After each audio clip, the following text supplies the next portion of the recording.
আমার নাম লক্ষ্মী। আমি একজন সাংবাদিক। আমার দুটো প্রশ্ন। একটি হলো পরিবার পরিকল্পনা নিয়ে।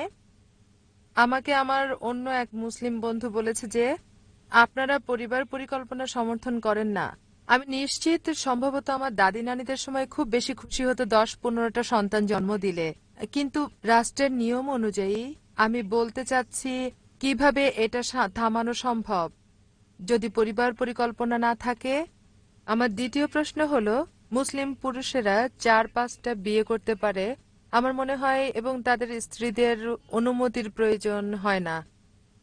আপনি জানেন, প্রথম স্ত্রীর অনুমতি বিয়ের জন্য। আমার ভুল হলে শুধরে দিন। একাধিক বিয়ের সংখ্যায় আসলে আমি কোনো যুক্তিই দেখি না সেক্ষেত্রে, কারণ আমি বিশ্বাস করি এক পুরুষ এক নারী এভাবেই বিবাহের নিয়ম। সুতরাং বিস্তারিত বলুন। ধন্যবাদ। বোন দুটো প্রশ্ন করলেন, খুবই ভালো প্রশ্ন, কিন্তু উত্তরটা অনেক বড়। প্রথম প্রশ্ন হলো পরিবার পরিকল্পনা। যে তিনি বললেন যে আমার দাদিদের সময় অনেক সন্তান জন্ম দেওয়া সেটা ভালো, কিন্তু এখন পৃথিবী বদলাচ্ছে। চলুন দেখি আপনার দাদি সঠিক না আপনি সঠিক। এবার ইসলাম পরিবার পরিকল্পনা বিষয়ে যা বলে, আর এটা একটা বড় বিষয়, সর্বসম্মতিক্রমে বিষয় হলো এই স্থায়ী জন্ম নিয়ন্ত্রণ পদ্ধতির ব্যাপারে সব ইসলামিক বিশেষজ্ঞই একমত যে এটা হারাম। টিবেক্টমি, ভেসেক্টমি এগুলো নিষিদ্ধ। আর গর্ভপাতও নিষিদ্ধ যদি এটা মায়ের জীবন রক্ষার ক্ষেত্রে না হয়ে থাকে। এইসব ক্ষেত্রে স্থায়ী পদ্ধতি ব্যবহার বা গর্ভপাত করাতে পারেন। যেমন ডাক্তাররা বলল যে এই মহিলার হার্টের সমস্যা আছে, আবার গর্ভধারণ করলে তার জীবনের জন্য হুমকি হতে পারে, বা একাধিকবার সিজার করা হয়েছে 3, 4, 5, আর একটা সন্তান তার স্বাস্থ্যের জন্য ঝুঁকি হতে পারে, সেক্ষেত্রে যে কোনো পদ্ধতির অনুমতি আছে। এবার আসুন, স্থায়ী জন্ম নিয়ন্ত্রণ পদ্ধতি গর্ভপাতের ব্যাপারে সম্মিলিত সিদ্ধান্ত হলো এটা হারাম। কারণ কোরআন বলছে সূরা আনামের 6 নম্বর অধ্যায়ের 151 নম্বর আয়াতে যে তোমাদের সন্তানদের হত্যা করো না দারিদ্রতার ভয়ে, কারণ আল্লাহ সুবহানাহু ওয়া তাআলা সর্বশক্তিমান ঈশ্বর, যিনি তোমাদের রিজিকদাতা, তোমাদের সন্তানদেরও। একই কথা আছে সূরা ইসরার অধ্যায় 17 আয়াত 31, তোমাদের সন্তানদের হত্যা করো না দারিদ্রতার ভয়ে, এটা আল্লাহ সুবহানাহু ওয়া তাআলা সর্বশক্তিমান ঈশ্বর, যিনি তোমাদের রিজিকের ব্যবস্থা করেন এবং তাদেরও। এখানে আমরা বুঝতে পারলাম যে কোরআন সন্তানদের হত্যা করা নিষিদ্ধ করেছে। আর যদি অস্থায়ী জন্মবিরতির ব্যাপারে বলেন, যেহেতু আমি একজন ডাক্তার, যদি গর্ভনিরোধের ব্যাপারে বলেন, সবচেয়ে পরিচিত হলো কপারটি। আর আমরা মেডিকেল কলেজেও শিখেছি এটা হচ্ছে গর্ভনিরোধ। কিন্তু পরে বুঝলাম যে এটা গর্ভনিরোধ না, এটা হচ্ছে গর্ভ নষ্ট করা। ডিম্বাণু এবং শুক্রাণুর মিলনে ভ্রূণের সৃষ্টি হয়, তখন নষ্ট করলে সেটা প্রাথমিক গর্ভপাত। এটাকে গর্ভনিরোধ বলা হয়, কিন্তু সঠিক কথাটি হবে গর্ভ নষ্ট করা। সুতরাং আপনি যদি একটু এগিয়ে চিন্তা করেন, অবশ্যই সেটা প্রাথমিক গর্ভপাত, আর এটাও নিষিদ্ধ। অস্থায়ী জন্মবিরতির ব্যাপারে ভিন্ন ভিন্ন মত রয়েছে। আমাদের প্রিয় নবীজি মুহাম্মদ সাল্লাল্লাহু আলাইহি ওয়াসাল্লামের কাছে একজন লোক আসলো আর বলল সে আজল করত, মানে রতিক্রিয়া থেকে বিরত হওয়া এবং নারী দেহে পুরুষের বীর্যস্খলনে বাধা দেওয়া। নবীজি নীরব ছিলেন। বিশেষজ্ঞদের একদল বললেন যেহেতু নবীজি নীরব ছিলেন অনুমতি দিয়েছেন, আরেক দল বললেন যেহেতু নবীজি নীরব ছিলেন অনুমতি দেননি। মতপার্থক্য রয়েছে। চলুন এবার আমরা আসল কারণটা দেখি। সুতরাং এখন কপারটির বিষয়ে বললে এটাও নিষিদ্ধ। ওসি পিল খাবার জাতীয় গর্ভনিরোধগুলো শারীরিক পরিবর্তন আনে। আল্লাহ পবিত্র কোরআনে সূরা রুমে 30 নম্বর অধ্যায় 30 নম্বর আয়াতে বলেছেন দেহের কোনো পরিবর্তন করো না। আর আমি ডাক্তার হিসেবে অনেক জটিলতাই জানি। আসুন এবার মূল প্রশ্নে, কেন একজন পরিবার পরিকল্পনা গ্রহণ করবে, এটা মূল প্রশ্ন। চলুন কারণগুলো দেখি। জানেন যে আমরা ডাক্তাররা চিকিৎসাকে অগ্রাধিকার দেই উপসর্গ দেখে। চিকিৎসা হচ্ছে জীবাণু মেরে ফেলা। একটা হলো উপসর্গ সম্বন্ধীয়, অন্যটা হলো কারণটা জানা এবং সেটাকে শেষ করা। ব্যাপকার্থে প্রধানত দুটো কারণ হতে পারে কেন একজন পরিবার পরিকল্পনা গ্রহণ করবে। একটা কারণ হতে পারে সে গরিব এবং দারিদ্রতার কারণে বেশি সন্তান নিচ্ছে না, ভয় পাচ্ছে। আরেকটা কারণ হতে পারে সে ধনী কিন্তু কম সন্তান নিলে সুযোগ বেশি, তাদেরকে ডাক্তার, ইঞ্জিনিয়ার ইত্যাদি বানাতে পারবে। এবার প্রথম কারণটা দেখি। যদি কেউ গরিব হয়ে থাকে, ইসলাম দারিদ্রতার সমাধান দিয়েছে। মানুষ হত্যা করো না, সমাধান হলো জাকাত। ইসলাম ধর্মের একটি স্তম্ভ হলো জাকাত। প্রত্যেক ধনী মুসলিম যার নিসাব পরিমাণের চেয়ে বেশি সম্পদ রয়েছে 85 গ্রাম স্বর্ণের চেয়ে বেশি, তারা তাদের ওই সম্পদের 2.5% প্রতি চন্দ্র বছরে দান করে দেবে। যদি প্রত্যেক ধনী লোক জাকাত দেয়, এই পৃথিবী থেকে দারিদ্রতা দূর হয়ে যাবে, আর দেখবেন একজন মানুষও ক্ষুধায় মারা যাবে না। সুতরাং যেখানে দারিদ্রতা, সমাধান হচ্ছে জাকাত। মানুষ হত্যা করা যাবে না। দ্বিতীয় কারণ হতে পারে, আমি ধনী, আমার টাকা আছে, কিন্তু আমার সন্তানকে ডাক্তার বানাতে চাই, নামকরা ইঞ্জিনিয়ার বানাতে চাই, এজন্য বিরতি দিচ্ছি। অল্প সন্তান হলে বেশি যত্ন নেওয়া যাবে।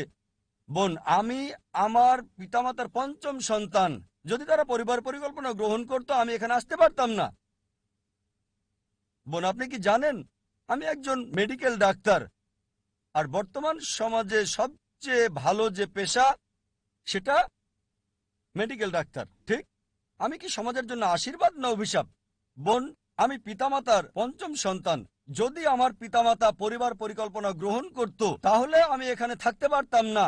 আর আমি আমার ডাক্তারি পেশা ছেড়ে দিয়েছি আরো ভালো পেশার জন্য, তা হলো সত্য প্রচার করা। আল্লাহ বলেন পবিত্র কোরআনের সূরা ফুসিলাতের 31 নম্বর আয়াতে, ওয়ামান আহসানু ক্বালাম মিম্মান দআ ইলাল্লাহি ওয়া আমিলা সালিহান ওয়া ক্বালা ইন্নানি মিনাল মুসলিমিন। তার কথার চেয়ে আর কার কথা উত্তম যে মানুষকে ডাকে প্রভুর দিকে, মহান আল্লাহর দিকে, সৎকর্ম করে আর বলে আমি তাদেরই একজন যে নিজের ইচ্ছাকে সমর্পণ করে আল্লাহর কাছে। আমি ডাক্তার হতে চেয়েছি কারণ আমি মনে করেছি যে এটাই সেরা পেশা, এটা ভালো পেশা। আমি মন্দ বলছি না, কিন্তু আমি আরো ভালো পেশা পেয়েছি। দেহের ডাক্তার হচ্ছে, আমি আত্মার ডাক্তার হয়েছি। যদি মেডিকেল ডাক্তার হতাম তবে এখানে 10-15 হাজার মানুষ পেতাম না, ঠিক? দেহের ডাক্তারের কথা শুনতে আপনি এখানে আসতেন না, আত্মার ডাক্তারের কথা শুনতে এসেছেন। যখনই ভালো পেশা পেলাম, শরীরের ডাক্তার না হয়ে আমি হয়ে গেলাম আত্মার ডাক্তার। তাহলে কি আমি সমাজের জন্য আশীর্বাদ না অভিশাপ? অতএব এটা ভুল ধারণা। এখন যদি বিরতির কথা বলেন, তবে সর্বশক্তিমান ঈশ্বর একটা প্রাকৃতিক বিরতি দিয়েছেন, ল্যাকটেশন অ্যামেনোরিয়া, বুকের দুধ খাওয়ানো। বুকের দুধ খাওয়ানোর সময়টা স্বাভাবিক বিরতি, কিন্তু আধুনিক মহিলারা দুধ খাওয়াতে চান না, কারণ দেহের সৌন্দর্য নষ্ট হয়ে যাবে। সর্বশক্তিমান ঈশ্বর ল্যাকটেশন অ্যামেনোরিয়ার ব্যবস্থা করেছেন। আর এখন মানুষের একটা ভুল ধারণা যে যদি কম সন্তান থাকে তবে ভালোভাবে শিক্ষিত করা যাবে। আপনি নোবেল পুরস্কার বিজয়ীদের ইতিহাসটা একটু ভালো করে দেখেন, তাদের কেউই একমাত্র সন্তান ছিলেন না। অনেকেই ছিলেন দ্বিতীয়, তৃতীয়, চতুর্থ, পঞ্চম সন্তান। তারা নোবেল বিজয়ী ছিলেন, মেধাবী ছিলেন। সুতরাং এটা ভুল ধারণা। আর এই কারণেই কোরআন সূরা আনাম অধ্যায় 6 আয়াত 151 এবং সূরা ইসরা অধ্যায় 17 আয়াত 31 একই কথা বলছে। প্রথম আয়াত সূরা আনাম অধ্যায় 6 আয়াত 151 বলছে, দারিদ্র্যের ভয়ে সন্তানদের হত্যা করো না, এটা আল্লাহ সুবহানাহু ওয়া তাআলা সর্বশক্তিমান ঈশ্বর, যিনি তোমাদের রিজিক দেন এবং তোমাদের সন্তানদের। এই আয়াতে বলা হয়েছে গরিব লোকদের একাধিক সন্তানের ব্যাপারে, আমি মরবো আর আমার সন্তানও মরবে। পরবর্তী আয়াত সূরা ইসরা অধ্যায় 17 আয়াত 31 বলছে উল্টো কথা, দারিদ্রতার ভয়ে সন্তানদের হত্যা করো না, এটা সর্বশক্তিমান ঈশ্বর, যিনি তোমাদের সন্তানদের খাওয়ান এবং তোমাদেরও। কেন উল্টো কথা বলছে? দ্বিতীয় আয়াতটা ধনীদের বলছে। চিন্তার কারণ নেই, একাধিক সন্তান থাকলে মরবে না, সে তার সন্তানকে নিয়ে উদ্বিগ্ন। তাই ঈশ্বর বলছেন তিনি সন্তানদের রিজিকের ব্যবস্থা করবেন এবং তোমাদেরও। বোন, এখন আমরা দেখি আমেরিকায় গেলে দেখবেন তারা জনসংখ্যাকে উৎসাহিত করে, আর শিশুদের টি শার্টে লেখা থাকে আমি আমার বাবার ট্যাক্স কমিয়ে দিচ্ছি। যত বেশি সন্তান তত কম ট্যাক্স দিতে হবে। একই রকম কানাডাতে, অস্ট্রেলিয়াতে, ইন্ডিয়াতে এর বিপরীত। আমরা দুজন, আমাদের দুজন, একটার পর এখন না, দুটোর পর কখনোই না। এটা ইন্ডিয়ান সরকারের সমস্যা। আপনি জানেন চীনে সবচেয়ে বেশি জনসংখ্যা, ভারত দ্বিতীয়। বোন, আপনি জানেন ভবিষ্যতে সুপার পাওয়ার হবে কোন দুটি দেশ? কোন দুটি দেশ? চীন এবং ভারত। কেন? জনসংখ্যার কল্যাণে। সুতরাং আপনার দাদিমাই সঠিক, যত বেশি জনসংখ্যা হবে দেশ তত বেশি উন্নতি করবে। চীন বর্তমানে এমন দেশ যেটা সর্বোচ্চ উন্নতি করছে, আর ইন্ডিয়া চীনের সাথে প্রতিযোগিতা করছে সমান তালে। এজন্য ভিন্ন ভিন্ন মত রয়েছে, কে পরবর্তী 20 বছরে মহাশক্তিধর হবে। কেউ বলে ভারত, কেউ বলে চীন। কেন? আমেরিকা কোথাও নেই, অস্ট্রেলিয়া কোথাও নেই, কানাডাটাও নেই। বোন, জনসংখ্যা আশীর্বাদ, এটা অভিশাপ নয়। জানতে হবে কিভাবে কাজে লাগানো যায়। আমরা কাজে লাগাতে জানি না। সরকারকে যা বলতে পারি, আইন পরিবর্তন করুন, মানব শক্তিকে কাজে লাগাতে, জনসংখ্যাকে কাজে লাগাতে। সুতরাং আপনার দাদিমা সঠিক ছিলেন যে যত বেশি সন্তান থাকবে তত সুখে থাকবেন।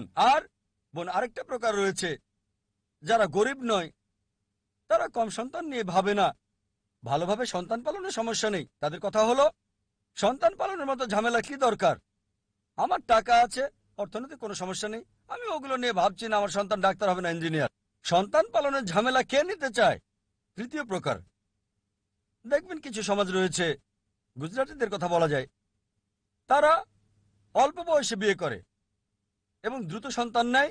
তাদের বয়স যখন ৩৫ বছর, ৪০ বছর, তাদের সন্তান তখন ১৫ থেকে ২০ বছরের। সন্তানেরাই তাদের ব্যবসা দেখাশোনা করছে, আর তারা ৪৫ বছরের মধ্যে অবসর নিতে পারে। ৬০ বছরের জন্য অপেক্ষা করতে হয় না। আগে বিয়ে করে, আগে সন্তান নেয়, সন্তানেরা ব্যবসা দেখাশোনা করে, তারা দ্রুত অবসরে গিয়ে আরাম করে। সুতরাং তৃতীয় প্রকারের লোকেরা যদি জীবন উপভোগ করতে চায়, আগে বিয়ে করা ভালো, দ্রুত সন্তান নেবে, সন্তান ব্যবসা দেখাশোনা করবে, তারা জীবন উপভোগ করবে। আর এ কারণেই যদি পরিকল্পনার ব্যাপারে বলতে হয়, আল্লাহ বলেন সূরা আল ইমরান ৩ নম্বর অধ্যায় আয়াত নম্বর ৫৪, মকরু মকরাল্লাহু ওয়াল্লাহু খায়রুল মাকিরিন। তারা কৌশল আর ষড়যন্ত্র করে, আল্লাহ কৌশল করেন, আর আল্লাহ হলেন মহাকৌশলী।